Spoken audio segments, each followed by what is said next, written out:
You are barely 13. Your palms reek of resin and damp timber, your nails lined with dust from the day's endless labor. The workshop has gone silent, yet Venice itself never sleeps. The distant splash of oars against the canal walls, the drip of unseen water seeping through stone. You crouch by the dying glow of a candle, your stomach hollow after nothing more than bread crust and a scrap of cheese. Hunger is no stranger, but tonight carries something different. Earlier, a stranger arrived, his voice soft, his words cloaked in half-meaning, but his gaze, unwavering, locked upon you. When his hand brushed your shoulder, you stiffened, though you dared not resist. Your master avoided your eyes for the rest of the day. When he ordered you to wash before nightfall, his tone was curt, unnatural.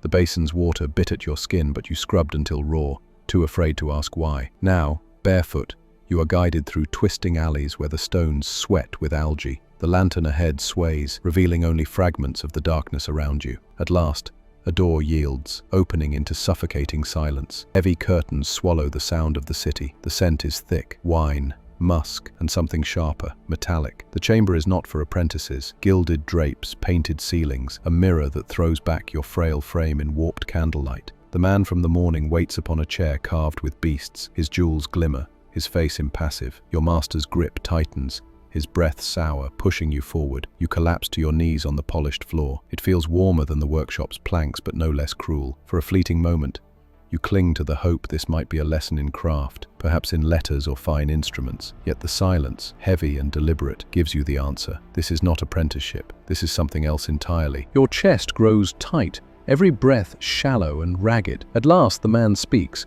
but his words are not meant for you. The sound of coins clinking seals the bargain. Your body is the price, and with it comes silence, obedience, and the knowledge there is no return. Before we continue, if forgotten, unsettling history grips you, don't forget to subscribe and tell us in the comments where in the world you're watching from. Your support keeps these stories alive. Now, back to Venice. The 18th century found Venice shimmering with contradiction. Once the ruler of seas and trade, its power waned as new empires rose. Stripped of its dominance in commerce, the city wrapped itself tighter around indulgence, spectacle, masquerade, and fleeting pleasures. Beneath the velvet masks of Carnival and the grandeur of its palaces, another economy thrived, not of silk or spices, but of human flesh. The gulf in Venetian society widened. The patrician families, heirs of the old mercantile dynasties, clung to their fading prestige, while countless boys from the countryside poured into the city. Apprentices and orphans alike filled the workshops, shipyards, glass furnaces, and carpenters' halls. They worked endlessly for scraps, their bodies treated as tools to be used and discarded. The distance between their hunger and the feasts of the salons was not measured in streets but in power itself. Venice carried a dangerous duality. A city that praised elegance and beauty, yet tolerated secrecy and corruption. Its twisting canals and shadowed alleys reflected the hidden chambers and private dealings that allowed such exploitation to take root. Behind the glitter, a darker commerce endured.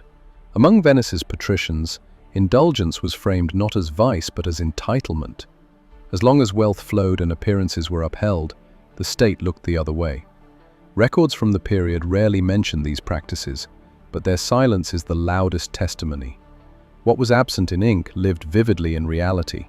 Apprentices were meant to stand at the threshold of skill, bound by contracts promising training in return for labor. In truth, many were treated not as pupils but as possessions, exchanged, discarded, or sold. Families, crushed by poverty, often became unwilling accomplices. Sending a son to Venice seemed like opportunity, but it too often became a sentence. The boys themselves had nowhere to turn. The law existed in words but not in protection. To complain meant punishment, exile, or worse. Silence was the only shield they had. Secrecy was Venice's second skin, a city that celebrated masks not only during Carnival, but as a way of life. Faces covered, names hidden, identities blurred. In such an atmosphere, lines between consent and coercion vanished. Behind velvet drapes there were no boundaries at all. The Republic's brilliance, its freedom, its refinement, was a facade. Its splendor was propped up by sacrifices extracted from the powerless. This was the world the apprentice boys entered, a city famed for art and architecture, but one that reduced their lives to bargaining chips. The bridges of white marble and golden mosaics of San Marco survive as proof of Venice's greatness, but beneath them flowed currents of silence, complicity, and hunger. Most of these boys came from scattered villages across the Veneto. Their families, unable to feed them, believed the city would give them a craft, a future, perhaps dignity. Instead, they awoke each morning to labor that consumed them before their bodies had even matured. They swept workshops, hauled timber, tended furnaces. Their meals were stale crusts, thin broth that barely warmed their bellies. Their strength eroded not only from hunger, but from the knowledge that their worth was measured by compliance, not by craft. Some were singled out early. A master pressed by debt or tempted by coin would allow wealthy patrons to take notice. A glance exchanged in the corner of a tavern, a nod in a shadowed street, and the boy would be summoned. Bathed, instructed to obey. Many did not even grasp the truth until the latch clicked behind the door and escape was gone. Resistance brought fists. Refusal meant dismissal, and in Venice, dismissal often meant death by starvation. Survival left only one option: endure. And through them all ran a common thread: confusion. They had come to learn, to carve, to forge. Instead, they discovered that their bodies had been pledged as collateral in a city that prized beauty while consuming its most vulnerable in silence. They had entered apprenticeship, braced for long hours, harsh words, maybe even the sting of discipline. But what awaited them reached beyond labor. It was not the toughness of craft, but the corruption of its promise. The tools of their trade became cruel symbols, a hammer left untouched while its apprentice was summoned elsewhere, a furnace glowing in Murano, though the boy assigned to tend it had been ferried across the water to serve another demand. When they returned, their silence was heavier than their footsteps. To speak meant peril. To endure was the only safety. Inside those private chambers, time did not flow as it did in the shipyards or the workshops. Ornate walls designed to awe merchants and nobles became witnesses to wordless obedience. Curtains muffled sound, but not the memory. These were not punishments recorded in bruises. They were wounds carried deep, invisible to the eye, yet impossible to forget. For Venice's wealthy patrons, these encounters were diversions. For the boys, they were nights that stretched without end, corridors of fear leading away from the futures they once imagined. And yet, some clung to fragments of self.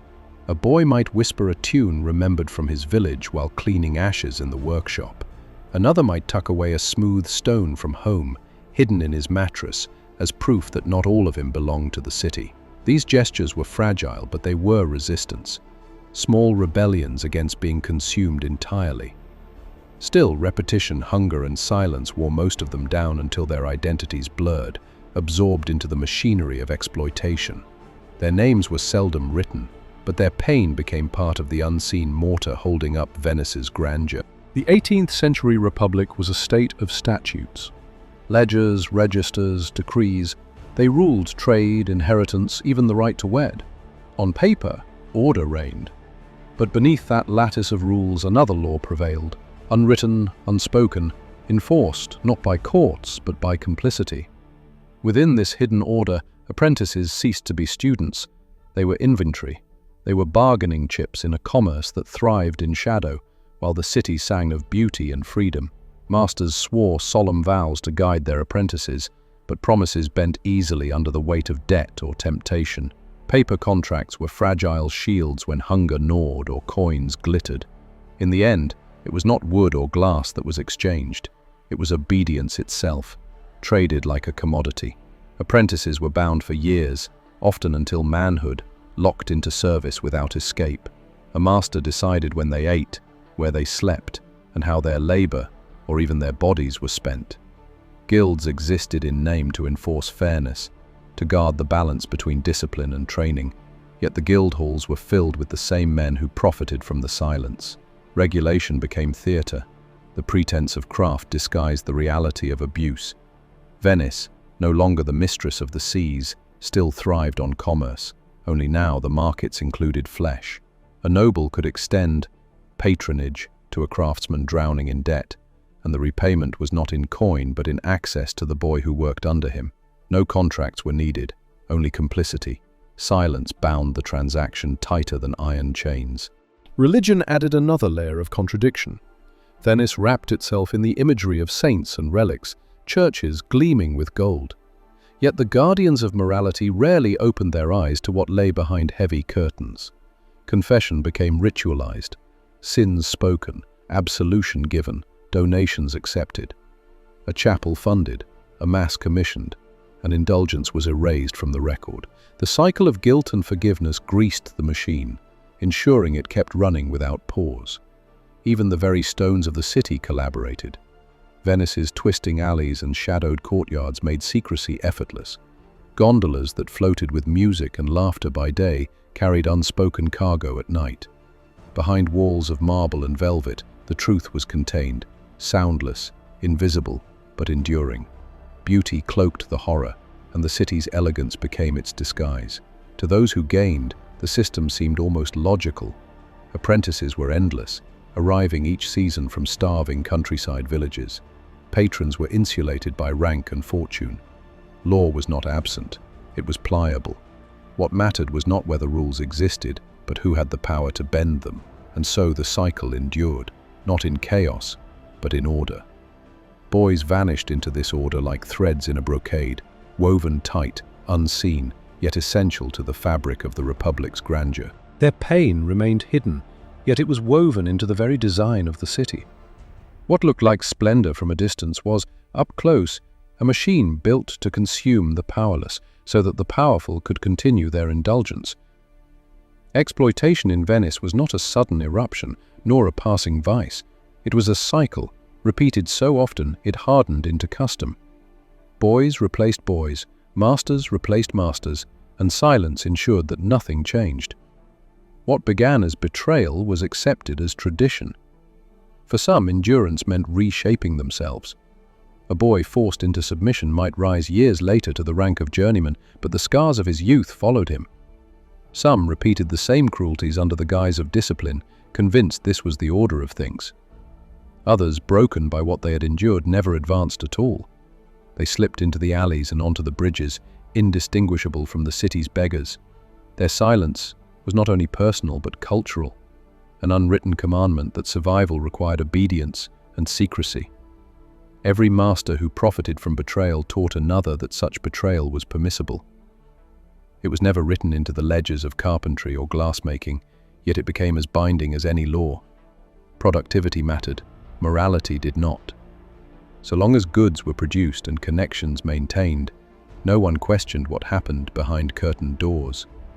Corruption clothed itself in tradition, passed down quietly from one generation to the next. Venice itself reinforced the cycle, a city that thrived on rituals, carnival masks, seasonal regattas, festivals marked by bells, also made exploitation ritual. Patrons grew old, but their appetites were inherited by their sons. The faces of victims changed, but the rooms remained the same. Curtains drawn, candles lit, silence renewed, and the cycle repeated with the certainty of tides.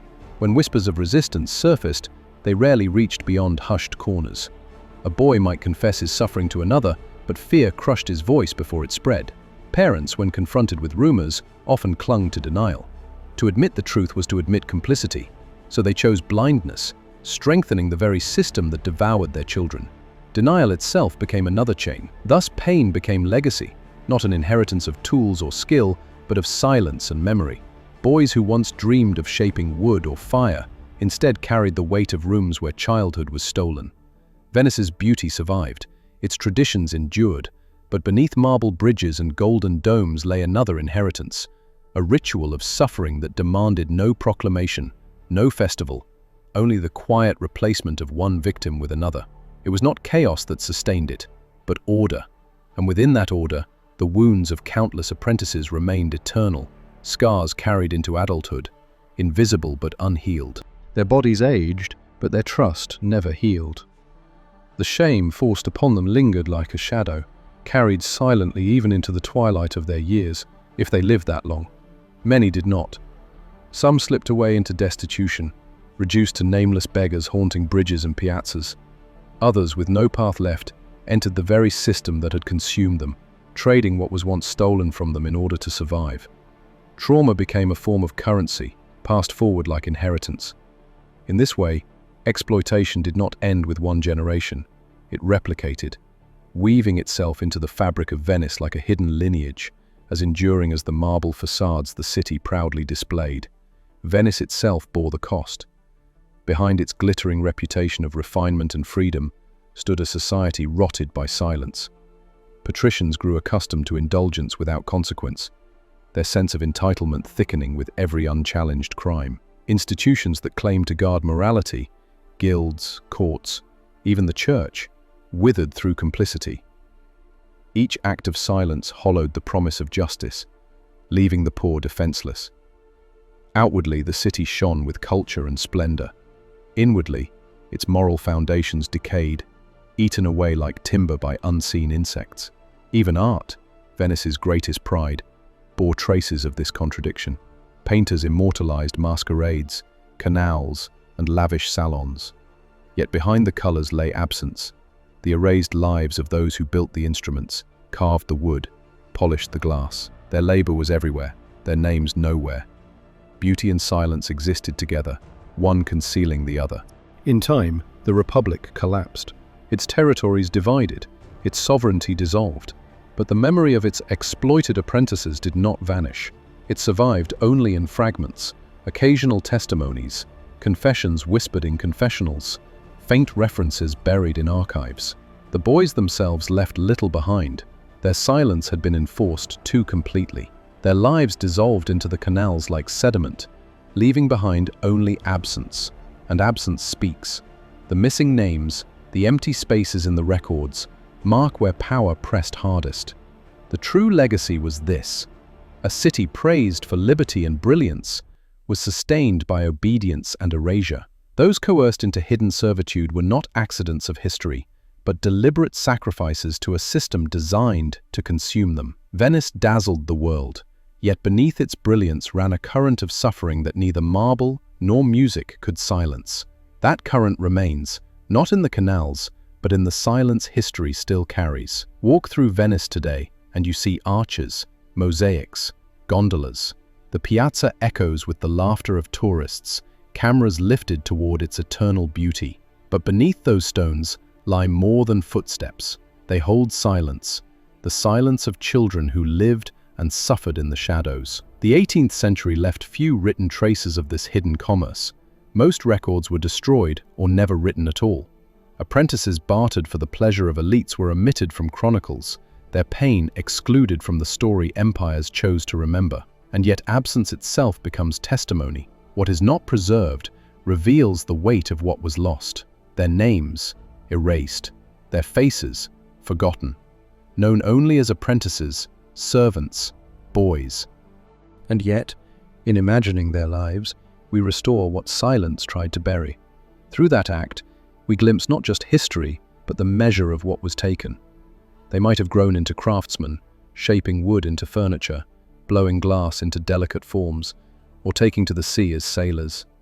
They might have raised families, sung in taverns, carried forward the trades that once made Venice proud. Instead, their futures were stripped away in silence, consumed within rooms veiled in velvet, their bodies turned into currency, their childhoods harvested as ruthlessly as timber felled from a forest. Venice reveals that cruelty does not always arrive with open violence. Sometimes it hides beneath ceremony, prestige, and wealth. The masks of Carnival were not just for revelry, they became symbols of the city itself.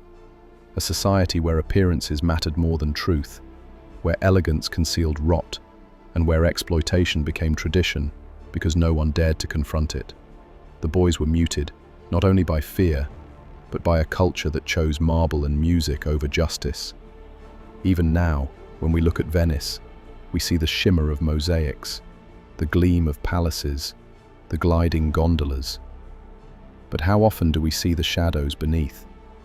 To ignore them is to repeat the same silence that once sheltered the guilty.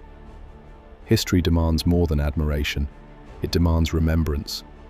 To recall those apprentices is to admit that their lives mattered, even if their names are gone. It is to recognize that grandeur is never free. Behind every arch, every fresco, every song, someone bore the weight of the cost. Picture yourself once more in the city's labyrinth. The water slaps gently against stone. Beauty surrounds you, but beauty is never innocent. Venice was raised not only on art and wealth, but on silence and suffering. The city endures, yes, but so does the truth, waiting for those willing to listen. And by listening, we break the silence that condemned so many to vanish without trace.